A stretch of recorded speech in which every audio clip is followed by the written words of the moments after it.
আবু বকর জীবনের শেষ সময় ঘরের মধ্যে শুয়ে আছে, বিমারের মধ্যে রয়েছে।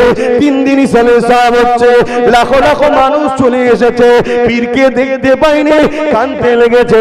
আপনাদেরই দাদু পদ্দাদু হবে, হাউমাউ করে কাঁদে, হুজুরকে দেখতে পেলাম না। এই সময় পাচার হুজুর কেমলা ঘরের মধ্যে গিয়ে বলতে লেগেছে, আব্বা জান লাখো মুরিদ আপনার জন্য কাঁদে, আপনি যদি বলেন একটু বাইরে যেতে হবে। দাদা হুজুর বলেছিলেন, বাবারা আমি আবু বকর উঠতে পারছি না বাবা, বিমার অসুস্থর জন্য বাবা, কি করে আমি যাব বাবা। মুরিদরা বলে, ওই সময় ছেলেরা বলেছিল, হুজুর দরজাটাকে কেটে আপনি শুয়ে থাকবেন তক্তপোষের উপরে, ওই তক্তপোষটাই চাগিয়ে বাইরে বার করব। দাদা হুজুর বললেন, ঠিক বলেছো বাবা। ওই অবস্থায় বার করা হলো। দরবারে যখন বার করে, বিশাল চিৎকার দিয়ে লাখো মানুষের চোখের পানি। দাদা হুজুর কি বলেছিল, বাবারা কুল্লু নাফসিন যায়িকাতুল মউত, কেঁদো না বাবা, কেঁদো না বাবা, সবাইকে একদিন মৃত্যুর স্বাদ চাখতে হবে বাবা। আমি আবু বকর তোমাদের জন্য বাবা অনেক কিছু করে রেখে গেলাম। এই বাংলা শেরেক ভরা ছিল, তাকে আমি মুক্ত আল্লাহ করিয়েছে আমার দ্বারা। পীরের নামে জবাই করা হতো, আমি বন্ধ করেছি। মিথ্যা আস্তানাতে উঁচু করে গম্বুজ তৈরি করে সেখানে চাদর ছড়িয়ে দিয়ে নানা রকম বেশরিয়াতি কাজ হতো, নাচ গান হতো, হিজড়ে নাচ হতো, জেনা ব্যভিচারীও হতো। আমি আবু বকরের দ্বারা আল্লাহ বন্ধ করিয়েছে বাবা। অনেক বেশরিয়াতি শিরকি কাজ ছিল, আমি আবু বকরের দ্বারা আল্লাহ সংস্কার করিয়েছে বাবা। আমি আবু বকর চলে যাব। আমি তোমাদের কাছে 3টে জিনিস রেখে যাচ্ছি বাবা। প্রথম নম্বর হলো আহলে সুন্নাত ওয়াল জামাত, যে সিলসিলার আমি ইমাম হয়ে এসেছিলাম। দ্বিতীয় নম্বর হলো আমার ওসিয়াতনামা, এটাকে তোমরা ধরে রাখবে। 3 নম্বর হলো বাবা আমার আওলাদ, এদেরকে পিয়ার করবে, ভালোবাসবে, মহব্বত করবে। যদি আমার আওলাদের মধ্যে বাবা কাউকে দেখো শরীয়ত বিরোধী হয়ে গেছে, তার সমালোচনা করবে না, তার থেকে মুখটা ঘুরিয়ে নেবে, তার কাছে যাবে না, তাকে মানবে না। তুমি যদি মুরিদ দাবি করো, তাহলে রাস্তায় কেন দাঁড়াও? তোমার পীরের বাচ্চার মোকাবিলায় তুমি মুরিদ দাবি করো, তাহলে তোমার তো উচিত ফুরফুরার জমিনে যাওয়া। ভাইজান আপনি কি কথা বলেছেন শুনলাম নাকি? আমি বলতাম, বলেছি কি বলিনি? দুজনে ঘরে বসে মীমাংসা হয়ে যেত। গুন্ডাগিরি করছো, মস্তানি করছো, পাওয়ার দেখাচ্ছ। নমরুদকে আল্লাহ জুতো মারতে মারতে মেরে দিয়েছে। কার সঙ্গে পাল্লা নিতে যাচ্ছ? সময় থাকতে থাকতে পরিবর্তন হয়ে যাও, প্রয়োজনে রেখে দাও। যদি এর পরেও কারো জানতে ইচ্ছা যায় তুমি যদি মুরিদ হও, তোমার তো উচিত লিখিত দিওয়া। হুজুর আপনি কথা বলেছেন কি, মৌলানা আপনি বলেছেন, বা আব্বাস তুমি বলেছো, যেরকম খুশি লিখিত দেওয়া দরকার। রাস্তায় দাঁড়িয়ে তুমি যদি ঝগড়া লাগা, সমাজে মেসেজ যাবে মোল্লাদের রান খাওয়ালিয়ে ঝগড়া হচ্ছে। ইতিহাসের পাতা খুলে দেখে নাও, এই জমিনের উপর ইসলাম এত সহজে আসেনি গো। এ যুবকেরা আজ মুসলমান দাবি করো, লম্বা লম্বা গলা করে নবীর উম্মত দাবি করো।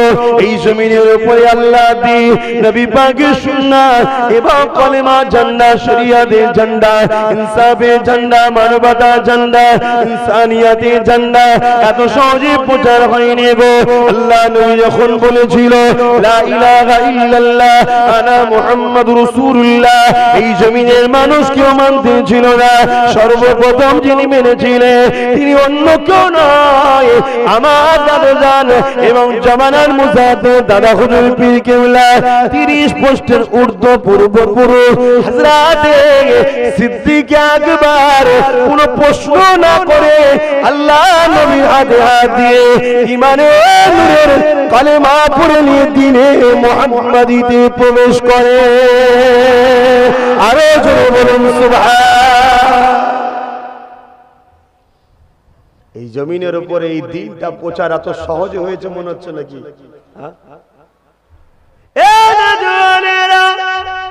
সব জায়গায় মাথা গরম ভালো নয়, হালকা বয়সে রক্তের গরম আছে। হ্যাঁ, তুমি দুনিয়াবি খেয়ালে গান শুনে ফেলেছো, তওবা করে ফিরে আসো। নামাজ কাজা করে ফেলেছো, তওবা করে সিজদায় পড়ে যাও। সিনেমা দেখে ফেলেছো, তওবা করে ফিরে আসো। যাত্রায় চলে গেছো, তওবা করে ফিরে আসো। ফাংশনে চলে গেছো, তওবা করে ফিরে আসো। শরাব পান করে ফেলেছো, তওবা করে ফিরে আসো। অন্যায় করে ফেলেছো, তওবা করে ফিরে আসো। আমার আল্লাহ পাকের নাম রহমান, আমার আল্লাহ পাকের নাম রহিম। নবী আমার জানিয়ে দিলে, এ আমার উম্মত উম্মতিরা, তোরা আমার উম্মত হওয়ার জন্য আল্লাহ তোদেরকে অনেক সুযোগ দিয়েছে। অন্য অন্য নবীর উম্মতেরা গুনাহ করলে সেই নবীর উম্মতের জন্য শাস্তি অবধারিত ছিল, আসমান থেকে সঙ্গে সঙ্গে শাস্তি এসে যেত। এ আমার উম্মতেরা, আমি নবী আমার খাতিরে আল্লাহ পাক তোদেরকে অনেক মাকাম দিয়েছে রে। কি রকম মাকাম দিয়েছে? তোরা যখন অন্যায় করি, ফেরেশতা লিখতে যায়, আল্লাহ বলে লিখবি না, আগে করু, যদিও করে ফেলি আল্লাহ বলে এখনো লিখবি না। সকালে করলে সন্ধ্যা পর্যন্ত সুযোগ দেয়, যদি বান্দা বান্দি তওবা করে না আমি আল্লাহ মাফ করে দেব। রাত্রিরে করলে ফজর পর্যন্ত সময় দেয়, যদি বান্দা বান্দি তওবা করে না আমি মাফ করে দেব। অন্য নবীর উম্মতেরাই সুযোগ পাইনে, তোমরা সুযোগ পেলে কার খাতিরে? অন্য কারো খাতিরে নয়, আমি না আল্লাহর মুহাম্মদ রাসূলের খাতিরে। আরো জোরে বলুন সুবহান।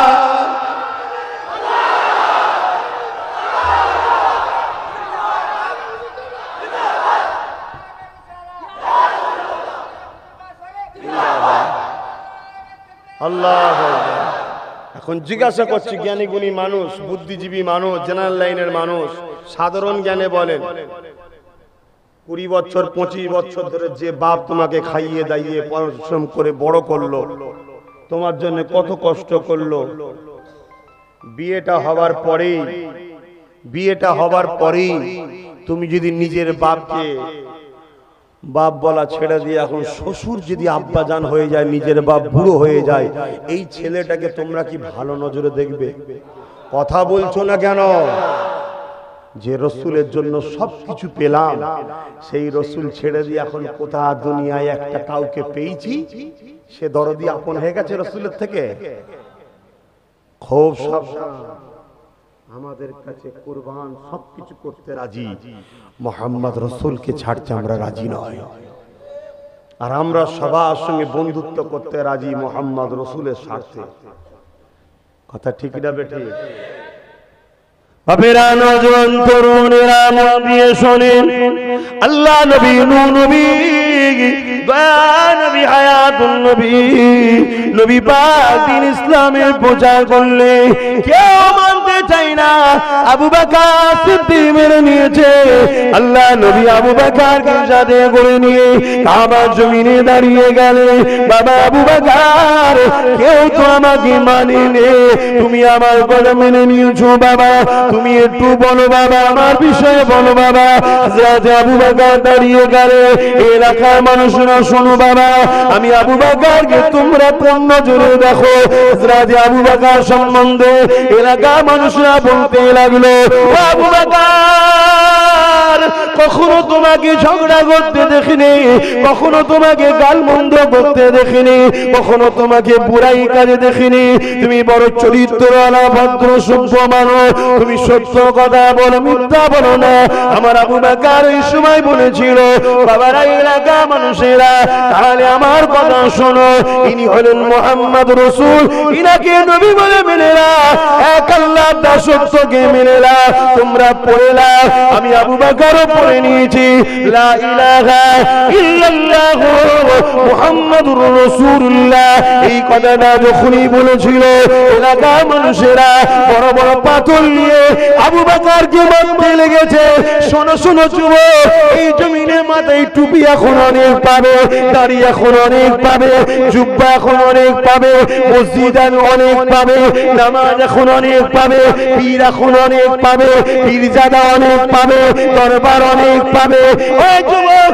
কিন্তু সেদিন জমিনের উপরে কেউ ছিল না আল্লাহ মারা, কেউ ছিল না নবীকে মারা। সেদিন আমার আবু বকর যখনই নবীর পক্ষে কথা বলেছিল, আল্লাহর পক্ষে কথা বলেছিল, আমার আবু বকরকে তৎকালীন আবু জেহেল উতবা সাইবা আবু লাহাবরা মেরেছিল। সেই আবু বকরের খুন আমার শরীরে আছে। সেদিন আমার আবু বকর এত খুন জড়িয়েছিল, এত খুন আবু বকরের শরীর থেকে বেরিয়েছিল, কাবার জমিনের উপরে আল্লাহ নবীর পাশে আবু বকর অজ্ঞানে পড়ে গিয়েছিল। এই আবু বকরের খুন আজও যদি নবীর জন্য ছড়াতে হয় আমি ছড়াতে রাজি আছি। তথাপিও যতদিন বাঁচব এই জমিনের উপরে নবী নবী নবী নবী নবী করে যাব। আমার সঙ্গে কারা নবী নবী করতে রাজি আছে? হাত তুলে দেখো। নবী নবী নবী নবী নবী নবী ইয়া রাসূলুল্লাহ ইয়া রাসূলুল্লাহ ইয়া রাসূলুল্লাহ ইয়া রাসূলুল্লাহ ইয়া রাসূলুল্লাহ ইয়া রাসূলুল্লাহ ইয়া রাসূলুল্লাহ ইয়া রাসূলুল্লাহ ইয়া রাসূলুল্লাহ ইয়া রাসূলুল্লাহ ইয়া রাসূলুল্লাহ ইয়া রাসূলুল্লাহ ইয়া রাসূলুল্লাহ ইয়া রাসূলুল্লাহ নারে তাকবীর।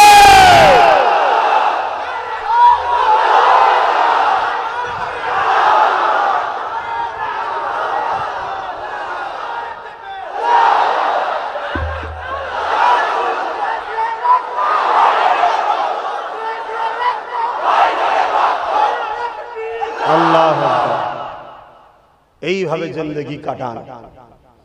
আমি গুনাহগার, তোমাদের সবার থেকে বেশি গুনাহগার আমি।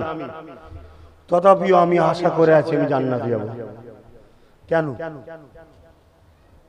আমি তোমাদের সবার থেকে গুনাহগার, তথাপি কিন্তু জান্নাত যাবার আশায় বসে আছি। কেন? এই শুনছেন না কেন? আল্লাহর কোরআনের একটা আয়াত আছে, ওয়ালা সাউফা ইউতিকা রাব্বুকা ফাতারদা। হাফেজ সাহেবদের আলেমদের জিজ্ঞাসা করুন, ওয়ালা সাউফা ইউতিকা রাব্বুকা ফাতারদা, এই আয়াতের তাফসীরে শুনছেন তো? এইদিকে খেয়াল আছে তো? এই আয়াতের তাফসীরে কি বলছে? কিয়ামতের দিনে আমার আল্লাহ তেনার হাবিবকে বলছেন, হাবিব ওয়ালা সাউফা ইউতিকা রাব্বুকা ফাতারদা, আমি আপনাকে অচিরে অর্থাৎ ময়দানে মাহশরে মুফাসসিরিনরা বলছেন এত দিয়া দেব। যুবক রাস্তা ঠিক করো, রাস্তা ঠিক করো। হুজুরের মিষ্টি হাসিতে ভেসে যাও, বক্তা সাহেবের মিষ্টি কথাতে ভেসে যাওনি। 200, 500, 1000, 10,000 টাকাতে নিজের ঈমানকে বিক্রি করে দিওনি। বুঝার চেষ্টা করো। ওয়ালা সাউফা ইউতিকা রাব্বুকা ফাতারদা, অচিরে আমি আপনাকে এত দিয়া দেব, যতক্ষণ পর্যন্ত না আপনি খুশি হচ্ছেন ততক্ষণ আমি দিয়েই যাব, দিয়েই যাব, দিয়েই যাব। এই আয়াতের তাফসীরে ব্যাখ্যাতে মুফাসসিরিন হযরতরা বলছেন কিয়ামতের দিনে আল্লাহ তিনার দোস্ত নবী মুহাম্মদ রাসূলকে বলবেন, হাবিব আজকে আপনি কাঁদবেন না, আজকে সেই দিন ওয়ালা সাউফা ইউতিকা রাব্বুকা ফাতারদা, ওয়াদা পূরণ করার দিন।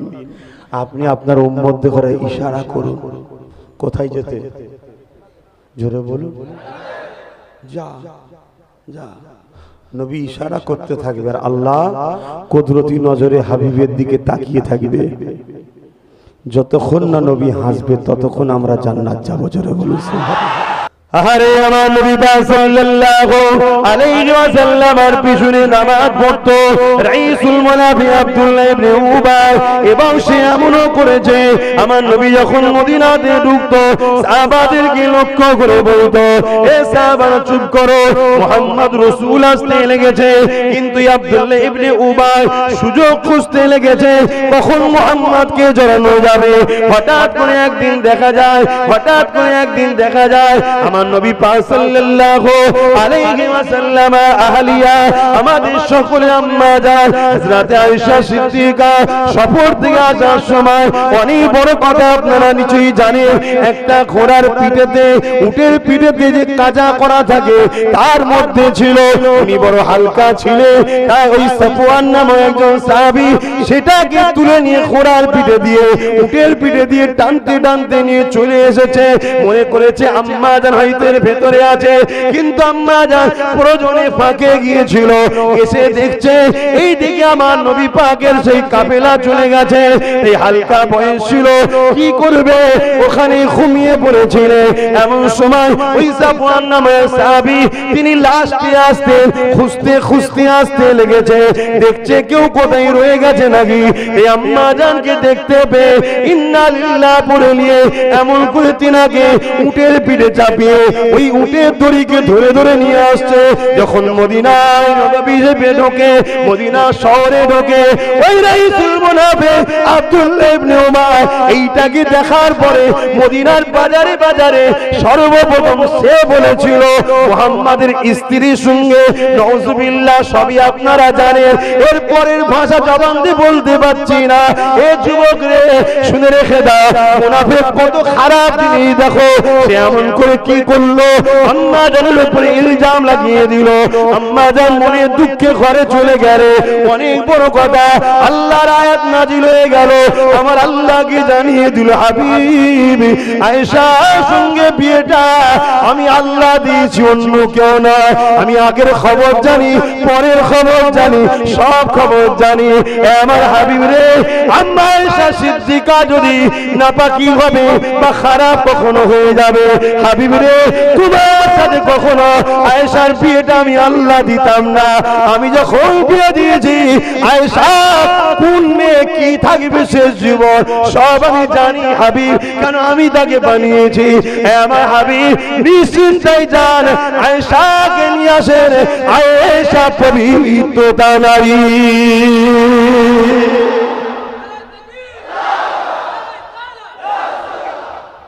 বুঝতে পারছেন মুনাফিক কি জিনিস? এই দাড়ি, নামাজ, ওহ কি দরদ।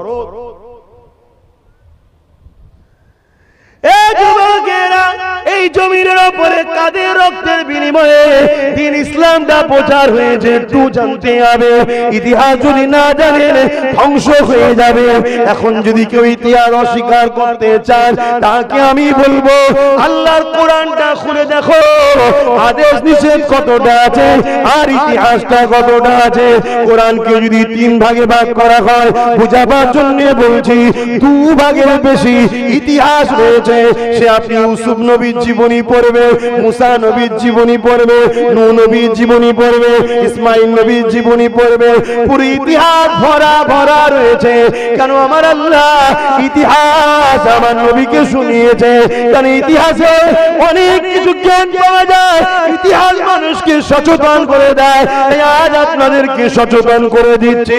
হযরত ওসমান গনিকে শহীদ করেছিল কারা? প্যান্ট পরা দাড়ি চাচাগুলো হিন্দুরা করেছিল, খ্রিস্টানরা করেছিল, নাসারারা করেছিল না বন্ধু, তারা করেনি। কারা করেছিল? পাগড়ি পরেছিল, মাথায় টুপি দিয়েছিল, মুখে দাড়ি দিয়েছিল। 40 দিন ধরে ওসমান গনির পিছনে নামাজ পর্যন্ত পড়েছিল। সুযোগ খুঁজেছিল, কখন ওসমানকে সুযোগ পাবো, কখন কতল করে দেব। এই দাড়ি দেখলে, টুপি দেখলে যেমন মানতে হবে ঠিকই, কিন্তু দাড়ি টুপির মধ্যে, জুব্বার মধ্যে মুনাফিক থাকাটাও সম্ভব। একটু ভেবে ভেবে ধরতে হবে। এই জন্য দাদা পীরের মুরিদদেরকে বলে যায়, আমার আবু বকর জীবনের শেষ সময় ঘরের মধ্যে শুয়ে আছে, বিমারের মধ্যে রয়েছে। 3 দিন সালে সাহেব হচ্ছে, লাখো লাখো মানুষ চলে এসেছে, পীরকে দেখতে পাইনি, কাঁদতে লেগেছে। আপনাদেরই দাদু পদ্দাদু হবে, হাউমাউ করে কাঁদে, হুজুরকে দেখতে পেলাম না। এই সময় পাচার হুজুর কেমলা ঘরের মধ্যে গিয়ে বলতে লেগেছে, আব্বা জান লাখো মুরিদ আপনার জন্য কাঁদে, আপনি যদি বলেন একটু বাইরে যেতে হবে। দাদা হুজুর বলেছিলেন বাবারা আমি আবু বকর উঠতে পারছি না বাবা, বিমার অসুস্থর জন্য বাবা কি করে আমি যাব বাবা। মুরিদরা বলে ওই সময় ছেলেরা বলেছিল হুজুর দরজাটাকে কেটে আপনি শুয়ে থাকবেন তক্তপোষের উপরে, ওই তক্তপোষটাই চাগিয়ে বাইরে বার করব। দাদা হুজুর বললেন ঠিক বলেছো বাবা। ওই অবস্থায় বার করা হলো। দরবারে যখন বার করে বিশাল চিৎকার দিয়ে লাখো মানুষের চোখের পানি। দাদা হুজুর কি বলেছিল বাবারা কুল্লু নাফসিন যায়িকাতুল মউত, কেঁদো না বাবা, কেঁদো না বাবা, সবাইকে একদিন মৃত্যুর স্বাদ চাখতে হবে বাবা। আমি আবু বকর তোমাদের জন্য বাবা অনেক কিছু করে রেখে গেলাম। এই বাংলা শেরেক ভরা ছিল, তাকে আমি মুক্ত আল্লাহ করিয়েছে আমার দ্বারা। পীরের নামে জবাই করা হতো, আমি বন্ধ করেছি। মিথ্যা আস্তানাতে উঁচু করে গম্বুজ তৈরি করে সেখানে চাদর ছড়িয়ে দিয়ে নানা রকম বেশরিয়াতি কাজ হতো, নাচ গান হতো, হিজড়ে নাচ হতো, জেনা ব্যভিচারীও হতো। আমি আবু বকরের দ্বারা আল্লাহ বন্ধ করিয়েছে বাবা। অনেক বেশরিয়াতি শিরকি কাজ ছিল, আমি আবু বকরের দ্বারা আল্লাহ সংস্কার করিয়েছে বাবা। আমি আবু বকর চলে যাব। আমি তোমাদের কাছে তিনটে জিনিস রেখে যাচ্ছি বাবা। প্রথম নম্বর হলো আহলে সুন্নাত ওয়াল জামাত, যে সিলসিলার আমি ইমাম হয়ে এসেছিলাম। দ্বিতীয় নম্বর হলো আমার ওসিয়াতনামা, এটাকে তোমরা ধরে রাখবে। তিন নম্বর হলো বাবা আমার আওলাদ, এদেরকে পিয়ার করবে, ভালোবাসবে, মহব্বত করবে। যদি আমার আওলাদের মধ্যে বাবা কাউকে দেখো শরিয়ত বিরোধী হয়ে গেছে, তার সমালোচনা করবে না, তার থেকে মুখটা ঘুরিয়ে নেবে, তার কাছে যাবে না, তাকে মানবে না। তুমি যদি মুরিদ দাবি করো তাহলে রাস্তায় কেন দাঁড়াও? তোমার পীরের বাচ্চার মোকাবিলা তুমি মুরিদ দাবি করো তাহলে তোমার তো উচিত ফুরফুরার জমিনে যাওয়া। ভাইজান আপনি কি কথা বলেছেন শুনলাম নাকি? আমি বলতাম, বলেছি কি বলিনি? দুজনে ঘরে বসে মীমাংসা হয়ে যেত। গুন্ডাগিরি করছো, মস্তানি করছো, পাওয়ার দেখাচ্ছ। নমরুদকে আল্লাহ জুতো মারতে মারতে মেরে দিয়েছে, তার সঙ্গে পাল্লা নিতে যাচ্ছ। সময় থাকতে থাকতে পরিবর্তন হয়ে যাও, মনে রেখে দাও। যদি এর পরেও কারো জানতে ইচ্ছা যায় তুমি যদি মুরিদ হও, তোমার তো উচিত লিখিত দিওয়া। হুজুর আপনি কথা বলেছেন কি মৌলানা আপনি বলেছেন বা আব্বাস তুমি বলেছো, যেরকম খুশি লিখিত দেওয়া দরকার। রাস্তায় দাঁড়িয়ে তুমি যদি ঝগড়া লাগা সমাজে মেসেজ যাবে মোল্লাদের রান খাওয়ালিয়ে ঝগড়া হচ্ছে। বদলামটা আমারও নয়, তোরও নয়, বদলামটা আমার ধর্মের হবে। ঠিক না বেটি? তুমি যদি মুরিদ হও দাদা হুজুরের কথা মানবে না, ভণ্ডমি সব বেরোবে। দাঁড়াও, এখনো সময় আছে। আমরা বৃহৎ স্বার্থ চাই। মুসলিমদের বর্তমান পরিস্থিতি খুবই খারাপ। কাল এই যে সব বাড়িগুলো সব পড়ে আছে, এরকম লাখো লাখো কোটি কোটি গরিব বেকার হয়ে যাবে। কথা বুঝছেন না? বুঝেন না? এই জায়গায় আমাদের একটা হয় দরকার, আমি জানি। কিন্তু বাপ আমি তোমাকে একটা কথা জিজ্ঞেস করব। 150 বছর আগে মুসলমানদের এই অবনতি ছিল না, 150 বছর থেকে অবনতি শুরু হয়েছে। কেন? 150 বছরের আগে পৃথিবীতে সবাই ঈমান ও প্রেম ও আদবের দিকে রাসূলের উপরে বড় মজবুত ছিল। রিসেন্ট অনেক দল মত ফিরকা বেরিয়ে গিয়ে রাসূলের আদব ও প্রেমটা আমাদের দিল থেকে সরাচ্ছে। আমরা যখনই জিতেছি, কামিয়াবি হয়েছি, একটা পাওয়ার, এই পাওয়ারটার নাম হলো ঈমান। জোরে বলুন সুবহানাল্লাহ। ওই ঈমান কাজকে সরানো হচ্ছে। তাই আমাদের উচিত কি নয় কওমকে ঈমানের পাওয়ারটা বাড়ানো? একটু হ্যাঁ কি না বলুন, হ্যাঁ কি না বলুন। যদি না হয় সেটাও সাহস করে বলুন। আমি মাস্তান নয়, আমি মুজাদ্দেদ জামানের খুন। যদি আমাদের এই অভ্যাস থাকতো যে কাউকে উঠতে দেবো না, তাহলে বাংলা তো দাদা হুজুরের ছিল, কেউ একটা গজাতে পারত। অভ্যাস আমাদের নেই। আমার দাদা হুজুর রাসূলকে কত ভালোবেসেছে একটা বলবো, তাহলে বুঝবেন ভণ্ড কারা। কথা বুঝছেন না? বোঝেন না? আমার মুজাদ্দিদুল জামান দাদা হুজুর রাহমাতুল্লাহ আলাইহি আমার রাসূলকে এত ভালোবেসেছিলেন, দিন রাত ধরে হুজুরের জন্য কাঁদতেন। হুজুরের দিদারের জন্য দরুদ শরীফ পড়তেন। একদিন গভীর রজনীতে তাহাজ্জুদের নামাজটা পড়ে মুজাহিদুজ্জামান দাদা হুজুর পীর কিবলা, এ যুবক তুমি আমি তরুণ, হয়তো ভুলে যেতে পারি, এই জন্য বললাম ইতিহাস পড়ো। পড়ার তো আমাদের সময় নাই, এই জন্যই তো আজ আমরা ধ্বংসের দিকে যাচ্ছি। তাই বলে দিয়ে যাও বাজারে, এ যুবকেরা, নিম মুল্লা খাতরা ইমান, আর নিম হাকিম খাতরাই জান। বোঝেন তো নাকি? নিম মুল্লা বোঝেন না? আরে দুটো চটি পরে যারা বেরিয়ে পড়েছে, সময় দিয়ে খেয়াল করার বলতে পারছি না, তবে দাদা হুজুরের একটা কথা বলবো, শুনবেন শুনবেন শুনবেন। এ যুবকেরা, তরুণেরা, বাবেরা, আমার মুজাহিদুজ্জামান নবী নবী নবী নবী করে কাঁদে, আমার মুজাহিদুজ্জামান নবী নবী নবী নবী করে কাঁদে। দরুদ শরীফ পড়তে লাগে, রাত আছে দিন যায়, দিন আছে রাত যায়, আল্লাহ নবী দিদারে এখন কাঁদে হয়েছে, আল্লাহ নবীকে দেখার জন্য বড় তামান্না করতে লেগেছে। এমন সময়ে একদিন তাহাজ্জুদের নামাজ পড়ে আর চোখ খুলে রাখতে পারছে না, একটু তন্ত্র এসে গেছে, বিছানায় পিঠটা দিয়েছে, হেলান দিয়ে পিঠটা দিয়েছে দিয়ালে, হেলানটা দিয়ে পিঠটা দিয়েছে দিয়ালে, সঙ্গে সঙ্গে চোখটা যে মুজে গেছে, খবের মধ্যে দোনো জাহানের সুলতানের দিদার হচ্ছে। আল্লাহ নবী বলেছিল, হে আবু বকর, তুমি আমাকে এত ভালোবাসো, পিয়ার করো, আমার দরবারে কেন আসো না? ইয়া রাসূলুল্লাহ, হাবিবাল্লাহ, যাবার মতো আমার অর্থ নাই, যাবার মতো আমার সামর্থ্য নাই, এটা ইলমে মারিফাতের কথা, বুঝতে গেলে সময় লাগবে। এ যুবকেরা, আল্লাহ নবী বলেছেন, আবু বকর নিয়ত করো, আমি নবী দোয়া করছি। পরের দিন সকাল হলো, সাহাবা এমন করে খলিফারা এসেছে, ওখানে অনেক খলিফারা বসে আছে, বসিরাত আল্লামা রুহুল আমিন সাহেব রয়েছে, কাইয়ুমুজ্জামান বড় হুজুর রয়েছে, অনেক খলিফারা রয়েছে। এমন করে দাদা হুজুর বলতে লেগেছে, বাবারা, আল্লাহর কাবা নবীর রওজা হাজিরির জন্য নিয়ত করুন। দাদা হুজুরকে নিয়ত করার জন্য হুকুম কে দিল? দাদা হুজুর এই কথা শুনে সাথে অনেকজন ছিলেন, তারাও বললেন, হুজুর আমরাও নিয়ত করছি, আপনার সাথে যাবো। বলুন সুবহানাল্লাহ। হজ করতে চলে গেলেন।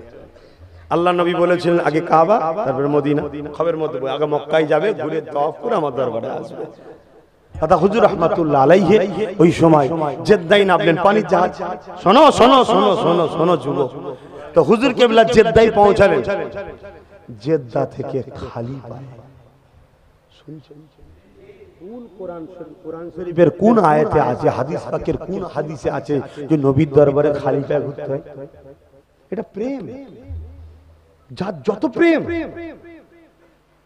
আমি বাস থেকে নেমেছি, দাদা হুজুরের কথা মনে পড়েছে যে আমার পীর তো জেদ্দা থেকে খালি পায়ে ঘুরেছিল, আমি নাই অতটা পাহাড় টাহাড় খালি পায়ে ঘুরতে পারিনি। কমসে কম বাস থেকে নেমেছি হুজুরের রওজার কাছে, ওই এলাকায় হোটেলে যাব, এখানটা জুতোটা খালি পায়ে পাটা শুধু দিয়েছি। আল্লাহু আকবার, আল্লাহকে সাক্ষী রেখে বলছি, ও কষ্ট কি জিনিস আমার লাইফে ওই রকম কোনোদিন পাইনি।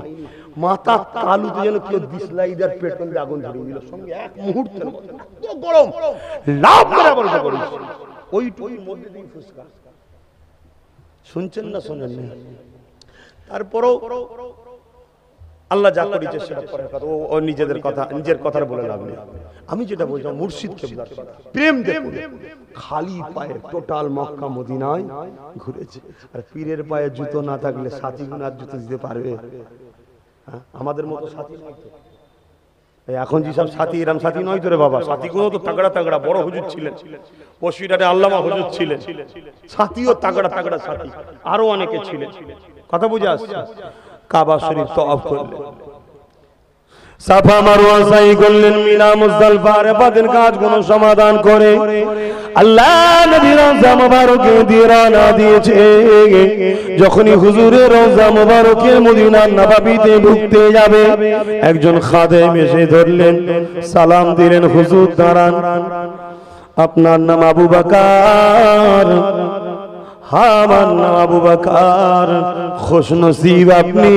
আল্লাহ নবী আমাকে খবে ইজাজত দিয়েছে হুজুরের রওজা মুবারক অর্থাৎ ঘর হুজরা মুবারকের ভেতরে আপনাকে এক রাত থাকার পারমিশন হয়েছে।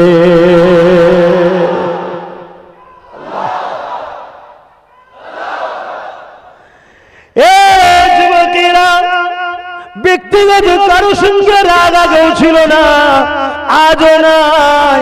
হঠাৎ করে আব্বাস সিদ্দিকী কেন বলে বুঝতে হবে, যখন তুমি আমার দাদা পীরের সিলসিলার মুরিদের কাঁধে বন্দুক রেখে তোমার স্বীকার করছো করো, কিন্তু মুরিদকেই যখন স্বীকার করতে চাইবে তখন কিন্তু আর চুপ থাকা যাবে না।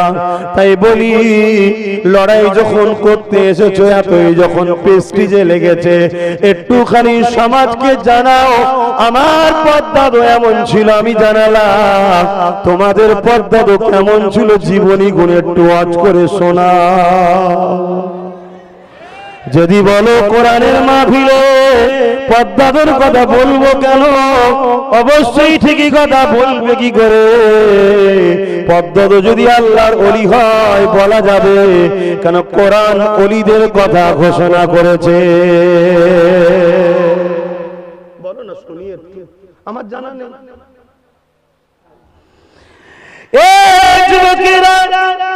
অহংকার নাই, আল্লাহ নিয়ামতকে প্রকাশ করতে আল্লাহ নিজেই বলেছে। একটা ইতিহাস বলি, শুনে রেখে দাও। হযরত ফারুক আযম যখন খলিফা ছিলেন, আমিরুল মুমিনিন ছিলেন, ওই সময় একজন লোক ওমর ফারুকের দরবারে এসেছে। কাঁধে একটা ছোট্ট বাচ্চা রয়েছে, ধুলোবালি মাখা, জামাগুলো সব ছিঁড়া খোরা। ওই মানুষটার গায়ে ধুলোবালি, বাচ্চার গাটা খালি ছিল ধুলোবাকি, কিন্তু মানুষটার জামা করা ছিঁড়া ছিল। এইভাবে উস্কো খুস্কো চুললে খালি পায়ে খাওয়া নেই, জীর্ণ শীর্ণ মানুষটা ওই বাচ্চাটাকে কাঁদেলে আমিরুল মুমিনিনের দরবারে এসেছে। হযরত ওমর ফারুক বলেছিল, তোমার নাই অভাব হয়েছে, ভিক্ষা চাইতে এসেছো, তুমি একা আসতে পারতে, বাচ্চাটাকে কেন নিয়ে এসছো, তো শিখবে। ওই মানুষটা বলেছিল, হুজুর বিয়াদবি নেবেন না, আমি কোনো ভিখারি নয়, আমি একজন নামকরা বিজনেসম্যান, তামাম ওয়ার্ল্ডে আমার বিজনেস চলে। তাহলে এই দৃশ্য কেন হুজুর? আল্লাহর হুকুমে আপনার কাছে এসেছি, কুরবান যাক আল্লাহ। আল্লাহ আব্বাস সের বাপ মা জান মাল সব তোমার হাবিবের কদমে কুরবান যাক, তোমার কুদরতি কদমে কুরবান যাক। আল্লাহ আব্বাসের গাড়ি ঘোরাচ্ছে। কে ঘোরাচ্ছে গো? হযরত ওমর ফারুক জানতে চেয়েছিল কি হয়েছে বলো। ওই মানুষটা যখন বলেছিলেন, হুজুর আমি যখন বিদেশে সফর করতে যাই, আগেকার সময় পানির জাহাজে সফর হতো, বিজনেস করতে গিয়েছিলাম, 2.5 বছর 3 বছর পরে পরে ফিরে আসতো, আবার 7 মাস 8 মাস পরে বেরোতো। আমার স্ত্রী তখন গর্ভবতী ছিল, আমি স্ত্রীকে রেখে দিয়ে যাচ্ছিলাম। যাবার সময় আসমানের দিকে তাকিয়ে বলেছিলাম, মালিক চলে যাচ্ছি বিজনেসে, আমার বাচ্চাকে তোমার হাওয়ালায় রেখে গেলাম। হুজুর আমি ফিরে এসেছি, এলাকায় মানুষকে জিজ্ঞাসা করি, আমার ঘরে ধুলো বালি সব জঙ্গল হয়ে গেছে, কেন কি ব্যাপার? তখন এলাকার মানুষ বলেছিল, তোমার স্ত্রী বাচ্চা প্রসবের সময় মারা গেছে, বাচ্চা পেটে থাকতে থাকতেই মারা গেছে, আমি বাচ্চা সমেত তোমার স্ত্রীকে কবর দিয়েছি। হুজুর আমার মনের মধ্যে চিন্তা হতে লাগলো, এটা কি করে হতে পারে? আল্লাহ পাক ওয়াদা করেছে যে যারা আমার কাছে সুপে দিয়ে যায় তাদেরকে আমি হেফাজত করি। আমার মনের মধ্যে একটা কথা বারবার ভেসে ওঠে, ওয়াদাল্লাহি হাক্কুন, আল্লাহর ওয়াদা হক সত্য, কখনো মিথ্যা হতে পারে না। আমার আল্লাহ বলেছেন যে আমার কাছে নিজের মাল সম্পদ সুপে দেয়, আমি তার হেফাজতের দায়িত্ব নিজে নিই। তাই আমিও ঘর থেকে যখন বেরোই, দরজায় পা বেরোবার আগে বলি, মালিক আমি তোমার খাওয়ালায় বেরোতেছি। তোমরাও বলবে, আল্লাহ আমি তোমার হাওয়ালায় বেরোচ্ছি। এরপরও তোমার জন্য যেটা ভালো সেটাই করবে আল্লাহ, ঠিক না বেঠিক?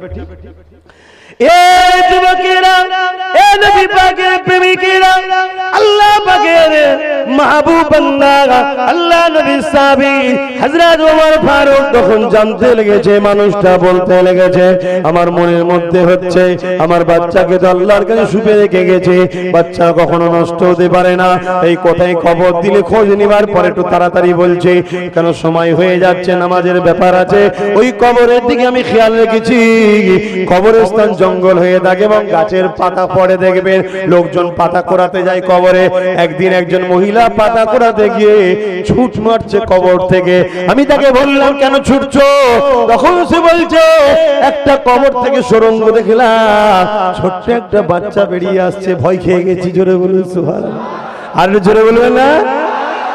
এর মাথায় লেগে গেছে, ছুটে ছুটে যে কবরটা দেখিয়েছিল যে আমার বিবির কবর, সরিয়ে সরিয়ে দেখছে, হ্যাঁ সুড়ঙ্গ, বাচ্চার মুখে দুধ লেগে আছে। জোরে বলুন সুবহানাল্লাহ।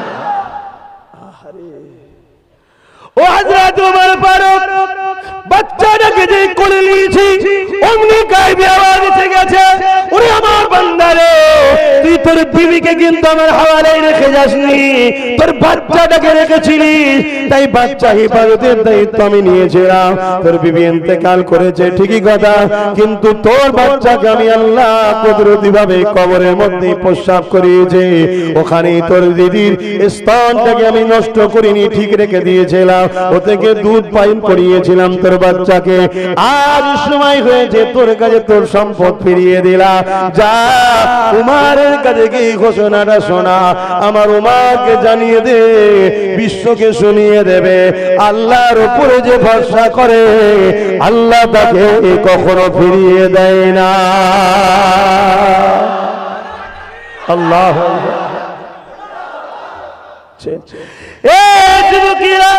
আমার দাদা পীরের কথা বলছিলাম, 5টা মিনিট সময় আছে, বলবো না, বাদ দেবো। এ যুবকেরা সবাইকে জিজ্ঞাসা করি, হাত তুলে তুলে বলো, বলবো না, বাদ দেবো। দাদা হুজুরের কথা শুনবে, হাত তুলে রাখো, শুনবে, শুনবে দাদা হুজুরের কথা, শুনবে দাদা হুজুরের কথা। এ যুবক হাত নামাও, তুমি দাদা হুজুরকে দেখোনি, তোমার আব্বাও দেখেনি, কিন্তু তোমার দাদু দেখেছে। তোমার দাদু যখন নামের আগে মোহাম্মদ লিখতে জানতো না, দাদা হুজুর তখন লিখা শিখিয়েছে।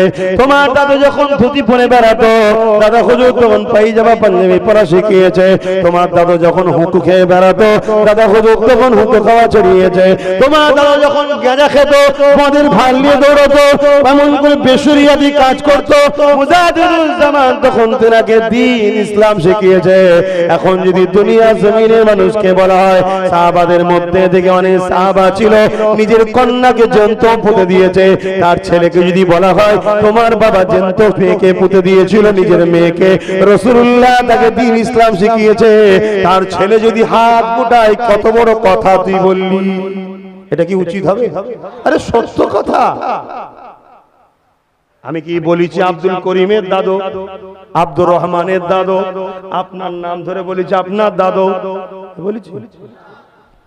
হঠাৎ করে কেউ যদি বলে, হুজুর তুমি মুখ সামলে বলো, না হয় কি করবি, ভেঙে দিবি, এত সাহস? আল্লাহ হাতে ট্রিটমেন্ট করতে পারে না, পারে না, ট্রিটমেন্ট করতে করতে রেখে দিয়েছে। কথা বুঝছেন না, বুঝছেন না? সুধরে যখন আল্লাহ সব পারে, তুমি কেন বললে কথা? তুমি তো নিজেই প্রকাশ করে দিচ্ছ যে আমি কেমন ছিলাম, আমার পূর্বপুরুষ কেমন ছিল। না এই সমাজ কেউ বুঝতে পারতো না কাকে কি বলছে, কার কথা কি বলে যাচ্ছে। কেননা শুধু আমি বলি না, এই সমাজে বহুত উলামারাই বলে, এই সমাজের সমস্ত পীর সাহেব পীরজাদারাও বলে, এই সমাজের ইতিহাস বলে, ইতিহাস বলে এই বাংলায় 100 বছর আগে কোন দরবার ছিল না, এই বাংলার জমিনে 100 বছর আগে কোন মাজারের প্রচার প্রসারও ছিল না, এই দরবারে বাংলায় 100 বছর আগে কোন শিক্ষা প্রতিষ্ঠানে জমজমাট ছিল না, এই বাংলাতে 100 বছর আগে কোন দরবারে মানুষের যাতায়াতের উঠা বসাও ছিল না। অথচ ফুরফুরা জমিনে একটা মসজিদ আছে, 360 বছর ধরে জুম্মা নামাজ হচ্ছে, যেটা মুজাদ্দুজ্জামানের মাজারের সামনে পুকুর, পুকুরের ওই পারে যে মাটি দেওয়াল রয়েছে ওটা। এই যুবকেরা, তরুণেরা, বাবেরা, এই বাংলার জমিনে মিয়া সাহেব মহল্লা বাগদাদে জন্মগ্রহণ করেছিলেন। আপনার মদিনার মাদানী শরীফে শুয়ে আছে হাজী মুস্তাফা মাদানী হুজুর। তিনি আলেম হলেন, আলেমে হাক্কানি হলেন, কুতুবুল জামান হয়ে গেলেন। তিনি রাত জেগে জেগে আল্লাহর কাছে ফরিয়াদ করে, আল্লাহ আমার নসলে একটা বাচ্চা দাও, যে বাচ্চাটা যেন গৌসুল আজমের মতো হয়, যে বাচ্চাটা যেমন খাজা গরিবে নওয়াজের মতো হয়, যে বাচ্চা যেন সূর্যের ন্যায় হয়, অর্থাৎ সূর্যের আলো যেমন সবাই পেয়ে ধন্য হয়েছে, কাজ করতে সুবিধা হয়, অন্ধকার থেকে মানুষ বাঁচতে পারে, ঠিক ভুলটা দেখতে পারে, চলতে পারে আলো পেয়ে। আমার বংশে একটা বাচ্চা তাই সূর্যের ন্যায় হবে। এইভাবে দিন রাত কাঁদতে কাঁদতে কাঁদতে একদিন হাজী মুস্তাফা মাদানী তাহাজ্জুদের নামাজ পড়ে বাইরে সওয়ার করতে লেগেছে। ওই সময় গায়েবী আওয়াজ আসতে লেগেছে, নবীদের উপরে ওহী হয়, ওলিদের উপরে ইলহাম হয়, ওহী সত্য, ইলহাম সত্য, অস্বীকারকারী ইসলাম থেকে বেরিয়ে যাবে। এই যুবকেরা আওয়াজ আসতে লেগেছে, মুস্তাফা মাদানী, এ হাজী মুস্তাফা মাদানী শোনো, তোমার ছয় পোস্টে একটা ছেলে যাবে যার নাম হবে আবু বকর, যাকে আমি আল্লাহ ওই জামানার জন্য ইমাম মুজাদ্দিদ করব।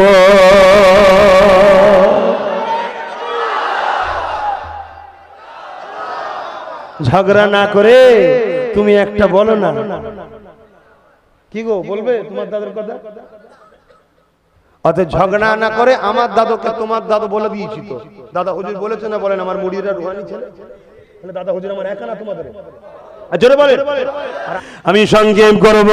হাজী মুস্তাফা মাদানী হুজুর আল্লাহ পাক তিনাকে জানিয়ে দিলেন, তিনি ঘোষণা করে দিলেন, বাবা মুরিদেরা আমার ছপষ্টের পরে একটা ছেলে আসবে, আবু বকর নাম হবে, সেই জামানার মুজাদ্দিদ হবে। এই যুবকেরা ওই মাদানীপুরে শুয়ে আছে, পিয়ারডাঙ্গা শরীফ নাম শুনেছেন? ওই যে দরবার শরীফ আছে, ওখানে এমন করে আব্দুল মাহবুব সাহেব আছে, আব্দুল দাইয়ান ফারুকি আছে, এরা সব ওমর ফারুক হুজুরের সন্তান। জোরে বলুন সুবহানাল্লাহ। সব নবী বংশ, কোরাইশ, কোরাইশ সৈয়দ বংশ নয়, কোরাইশ বংশ, সিদ্দিক বংশ নয়, কোরাইশ বংশ, ফারুকি বংশ নয়, কোরাইশ বংশ, আব্বাসী বংশ নয়, কোরাইশ বংশ। এগুলো special lockup, DG, IPS officer, এগুলো বংশ নয়, এগুলো সবাইকে পুলিশ বলা হয়, এগুলো একটা ক্লাস স্পেশাল। কথা বুঝে আসছে না? নয়, তা কোরাইশ হলো বংশ। এ যুবকেরা, তরুণেরা, আমার সাহেব মুজাদ্দিদুল জামান সাইয়্যিদুনা আবু বকর সিদ্দিক আল কুরাইশি দাদা হুজুর পীর কিবলার ওখানে একজন খলিফা শুয়ে আছে, সাওয়ানি উমরি কিতাব লিখছে। তিনি বলতে লেগেছেন, আল্লাহ নবী রুহানি হালতে ফুরফুরা জমিনে টিনের চালা, ওই জায়গায় এসে সবুজ পাগড়ি আমার মুজাদ্দিদ জামানের মাথায় পরিয়ে বলেছিল, আবু বকর আল্লাহ পাক তোমাকে এই জামানার জন্য বড় জামাতের ইমাম বানিয়েছে। বড় জামাত বলতে কোন জামাত? আজও পৃথিবীর জমিনে সেই জামাত বড় জামাত। 95 থেকে 97% মানুষ যে জামাতকে মানে, কোন জামাত? যে জামাতে ইমামে আজম আছে, যে জামাতে ইমাম মালিক আছে, যে জামাতে ইমাম শাফি আছে, যে জামাতে ইমাম এ যুবকেরা চার ইমাম, ইমাম শাফি, ইমাম মালিক, ইমামে হাম্বল ও ইমামে আজম নুমান বিন সাবিত আছে। ওই জামাতটা কোন জামাত? নবী বললেন, আমার সুন্নতের জামাত, আমার সাহাবাদের জামাত, আহলে সুন্নাতুল জামাত।